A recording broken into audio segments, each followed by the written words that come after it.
Herzlich willkommen, liebe Zuseher, hier auf meinem Kanal. Ich freue mich sehr, dass Sie da sind. Ich wage zu behaupten, dass Sie als Zuseher meines Kanals das Privileg haben, Informationen von überdurchschnittlicher Qualität zum Thema starke Hunde zu erhalten. Wieso? Nun, weil genau dieses Thema eine meiner Stärken ist. Deshalb wage ich das zu behaupten.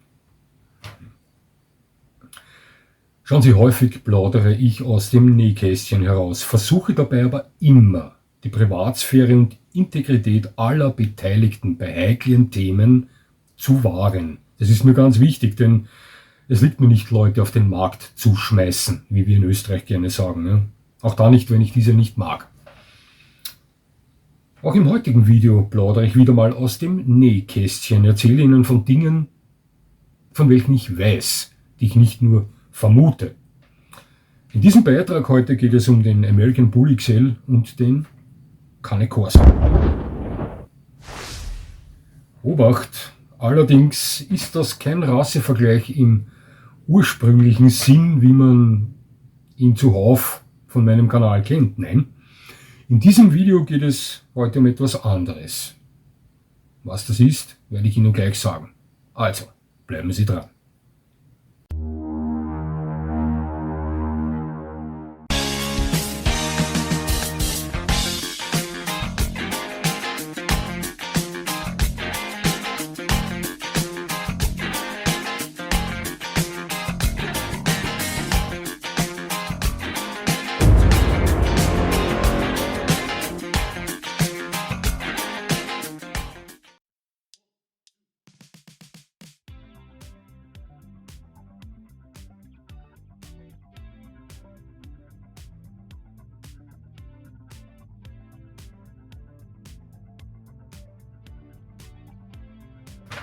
Nun, worauf will ich in diesem Video hinaus? Ich möchte hier etwas am Thema nicht das Feuer schüren bei diesen Hunden des kürzlich von mir veröffentlichten Beitrags anknüpfen. Passen Sie auf, ich bin davon überzeugt, dass den meisten Menschen, welche sich von der Optik eines Cane Corso angezogen fühlen, auch ein schöner American Bully XL gefallen würde. Und ich bin mir genauso sicher, dass die meisten American Bully XL Fans sagen, ja, ein Cane Corso, der hat schon was. Ja? Sehen sich die beiden ähnlich? Nein, eigentlich nicht. Ein Cane Corso ähnelt optisch viel mehr einem Dogo Canario und der American Bully XL viel mehr einem großrahmigen Amstaff, oder? Ja. Und trotzdem könnte sich ein ehemaliger Cane Corso Besitzer für den Erwerb eines American Bully XL Welpen interessieren. Und umgekehrt höchstwahrscheinlich genauso. Weil beide Hunde nun mal diese gewisse Optik vereint, welche diesen Phänotyp so typisch gestaltet. Sie wissen schon, viel Substanz, ausgeprägte Muskulatur, mächtiger Kopf, kurzes Fell, das sind alles Merkmale, welche Menschen zu Fans dieser Optik machen. Auch mich. Und genau diese Merkmale herrschen auch bei diesen beiden Rassen vor. Natürlich besteht die Möglichkeit, dass Sie sich im Laufe dieses Videos die Frage stellen, weshalb ich für dieses Thema speziell den Cane Corso und den American Bully XL gewählt habe. Nun, ich möchte Ihnen diese Frage jetzt gleich beantworten. Schauen Sie, ich benötigte dafür zwei Rassen, welche ähnliches Publikum ansprechen könnten. Außerdem sollten die beiden einen sehr hohen Kontrast zum Thema vorweisen und das tun der Italiener und der Amerikaner hier auf vorzügliche Art und Weise. Und ich wollte unbedingt mit Hunden hier arbeiten, mit welchen ich zu diesem Thema persönliche Erfahrung vorweisen kann. Und exakt diese Dinge alle treffen auf Cane Corso und American Bully XL zu und deswegen sind es diese beiden Rassen geworden. Und jetzt legen wir los. Ich sage Ihnen was. Ich präsentiere Ihnen da unter den beiden Hunden mal eine Grafik. Ja? Und anhand dieser Grafiken möchte ich Ihnen meine Meinung zu diesen beiden Hunderassen preisgeben. Doch Lassen Sie mich zuerst mal die Funktion dieser beiden Balken hier erklären. Sie sehen, die sind in 3 Farben eingeteilt. In Grün, in Gelb und in Rot. Nun, Grün steht für den extrem freundlichen Hund. Ja, verspielt und nett zu Mensch und Tier, völlig egal ob fremd oder bekannt. Absolut fehlender Schutz- und Kampftrieb. Ja, ein Engelchen, wenn man so sagen will. Ja. Gelb steht für den normal agierenden Hund. Gesundes Sozialverhalten gegenüber Mensch und Tier. Nicht übertrieben freundlich zu fremden Menschen, aber auch nicht aggressiv friedlichen Personen gegenüber. Bei Begegnung mit Artgenossen situationsbedingtes normales Verhalten. Schutz- und Kampftrieb spezientypisch vorhanden, aber nicht ständig präsent. Und Rot. Rot steht für den völlig außer Kontrolle geratenen Hund. Seine Besitzer ausblendend, ständig und stets am Kriegspfad, tödlich für Artgenossen, höchst gefährlich für fremde Menschen, teilweise auch für den Besitzer selbst, nur unter größten Schwierigkeiten zu führen und zu bändigen. Rot. Nun, wie komme ich zu dieser Erkenntnis? Ja.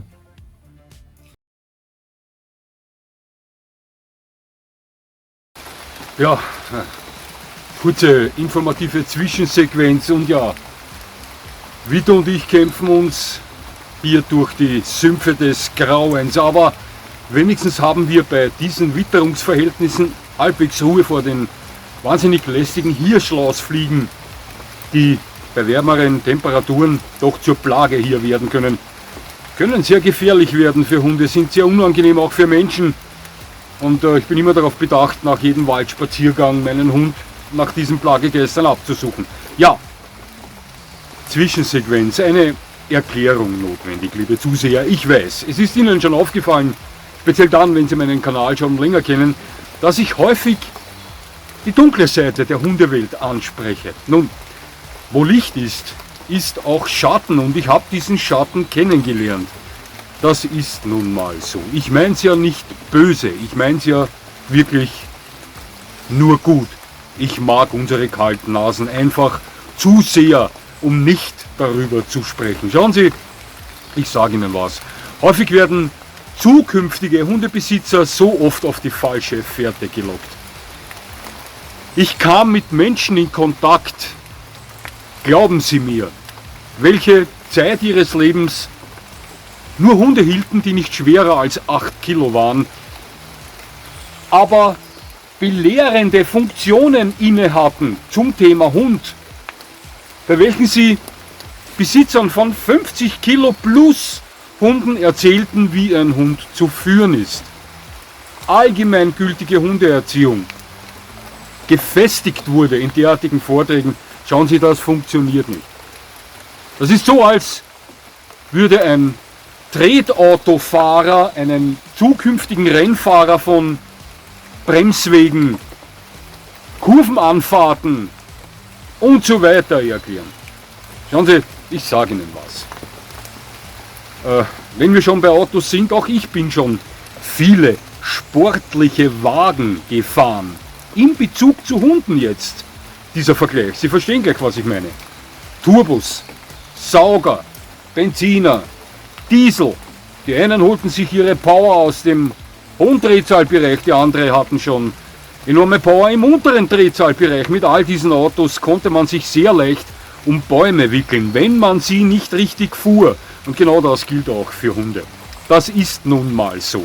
Verstehen Sie, was ich meine? Ich meine es ja wirklich nicht böse. Ich sage Ihnen was. Es ist noch nicht lange her, da poppten einige Tage hintereinander bei mir Videos auf von einer ganz bestimmten Person, welcher ich mit Sicherheit nicht ihre Ahnung von Hunden absprechen möchte, ihr Händchen für Hunde absprechen möchte. Auf diesen Videos sehen Sie eine Person, die mit 20 oder mehr Hunden, welche einer großen Gebrauchshunderasse angehören, im Freilauf unterwegs ist. Sie sehen diese Person mit diesen Hunden dabei, wie sie ihnen präsentiert, wie die Hunde reagieren, wenn Radfahrer vorbeifahren oder wenn sie auf andere Hunde trifft und so weiter. Ein toller Hundeführer mit großem Wissen zum Thema, gar keine Frage. Aber schauen Sie, ich sage Ihnen was. Für mich sind derartige Beispiele, wie schön es ist, mit einem Rudel im Ausmaße von 20, 30 Individuen, alle Angehörige einer Rasse, die schon kernig und pfeffrig sein kann. Wie schön das ist, mit solchen Hunden im Freilauf unterwegs zu sein, wenn man es kann. Also eine fahrlässige Geschichte. Für mich ist das einfach nur verrückt. Wieso? Nun, weil ich weiß, dass sich immer und ewig Eigendynamik entwickeln kann. Und wenn sich die in solch einem Fall mit derartigen Rudeln, mit derartigen Hunden in dieser Anzahl entwickelt, dann sind sie im Arsch zu Hause, egal welch toller Hundeführer sie sind. Das kann immer geschehen. Ich kannte einige Leute, die sagten, nie und nimmer. Mein Hund tut das nie. Auch wenn das 20 fantastisch funktionierende und zuverlässige Hunde sind, liebe Zuseher, ich sage Ihnen was. Sie kennen diese Geschichte mit diesem Schmetterling, mit dem Flügelschlag eines Schmetterlings, wo sich dann alles verändert. Es ist hier nichts anderes. Eine läufige Hündin, einer der Rüden dreht durch. Ich weiß nicht, ob das intakte oder nicht intakte Rüden waren und so weiter. Es kann immer etwas geschehen. Sie sind machtlos, wenn sie mit 2 American Bullies unterwegs sind, wo sich Eigendynamik entwickelt. Wenn sie mit 2 Königspudel unterwegs sind. Ich hatte auch eine Zeit lang 2 Hunde zur selben Zeit. Boris und Attila. Boris war ein sanftmütiger Kodiakbär. Mehr kann ich nicht sagen. Attila war ein Teufel auf 4 Beinen. Ich wusste bei Boris zu 99,9%, dass ich mich auf ihn verlassen kann. Dass ich mich in brenzlichen Fällen zu 100% auf Attila konzentrieren kann, weil ich wusste, Boris ist hier zuverlässig. Und dennoch kam es einmal zu einem Zwischenfall, wo ich mich täuschte. Mit 2 Hunden ist man nicht sicher unterwegs, wenn sie eine gewisse Substanz, eine gewisse Power vorweisen. Ja. Häufig werden sie heute als zukünftiger Hundebesitzer auf falsche Fährten gelockt. Ihnen wird weisgemacht, dass allgemeingültige Hundeerziehung für alle Hunde eben gilt, aber das ist nicht so. Einen 911er Turbo werden Sie anders fahren als einen 50 PS Golf, wenn Sie verstehen, was ich meine. Und das ist gut so. Und sonst wickeln Sie sich damit um einen Baum. Bei Hunden gilt genau dasselbe. Das ist der Grund, weshalb ich häufiger auf die dunkle Seite der Hundewelt abtauche und Ihnen dieses via Videos mitteile. Und dieses Video heute ist ein Video, welches dieser Kategorie angehört, welches Ihnen sagen soll, wenn Sie ein Mensch sind, der noch nicht so sattelfest in der Materie ist, dass man sehr wohl Unterschiede in der Erziehung bei Hunden machen muss. Natürlich gibt es eine gewisse Basis, auf die man aufbauen kann, ganz klar.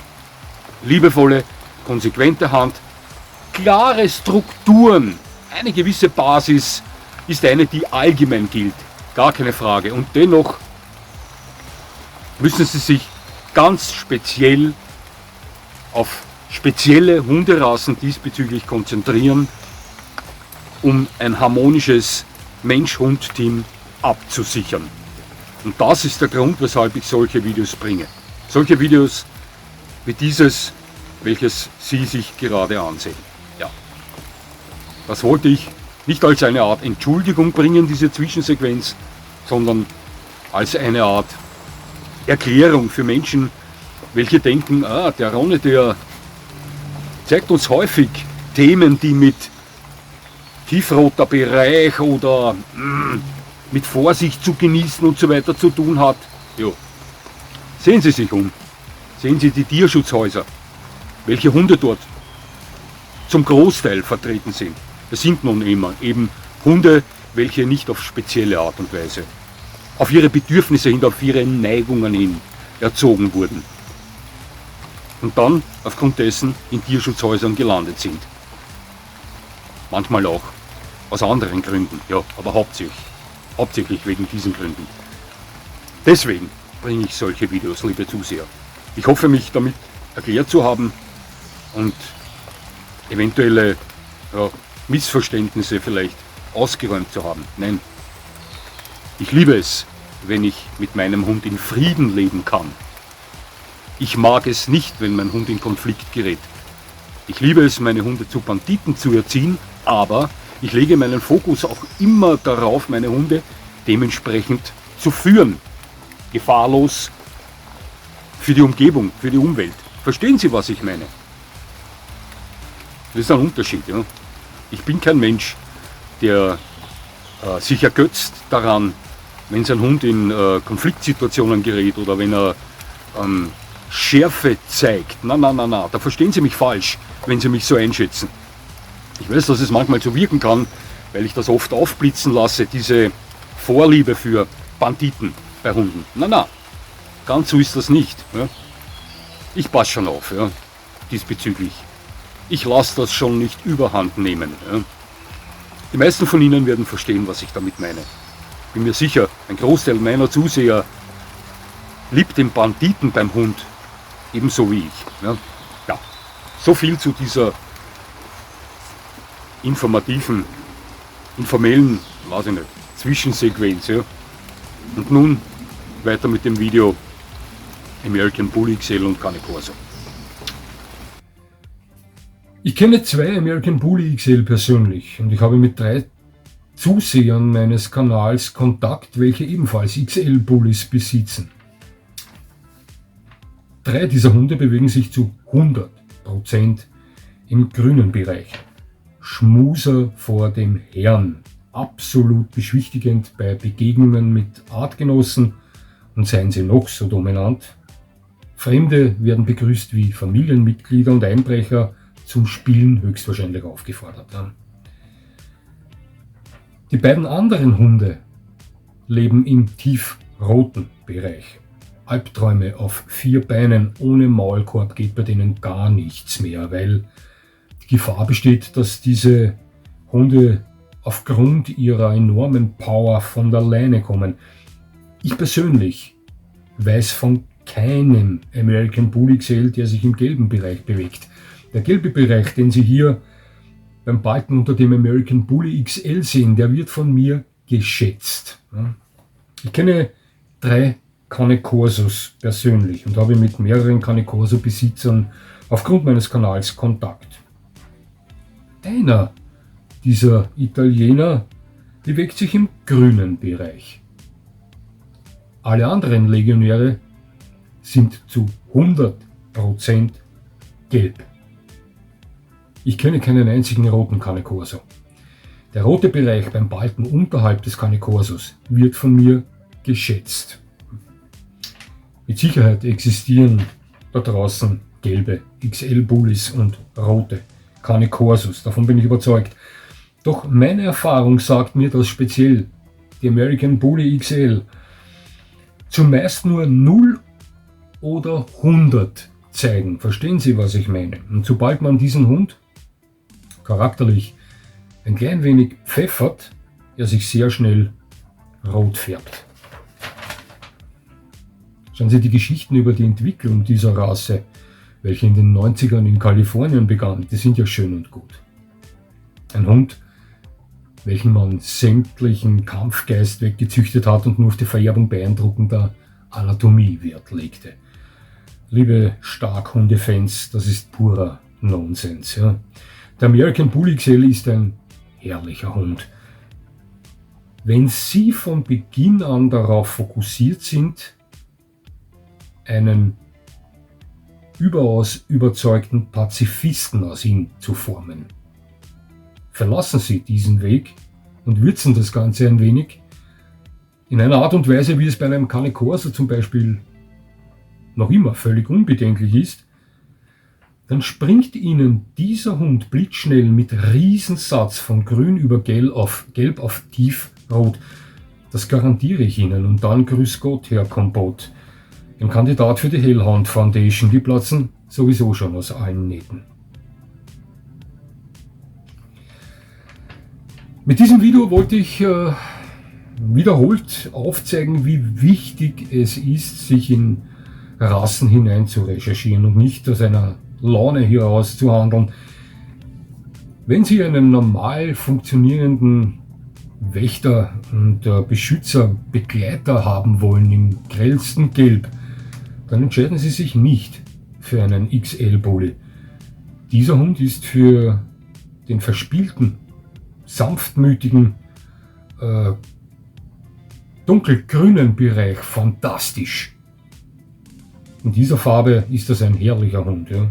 Gelb existiert meiner Meinung oder meiner Erfahrung nach bei dieser Hunderasse nur ganz selten, und in Rot, in der er häufig vorkommt, wollen sie nur dann, wenn sie vorhaben, die Uruk-hai-Legionen Isengards auszuradieren, wenn Sie verstehen, was ich meine. Ja, der Cane Corso allerdings, der ist fein getunt auf Gelb.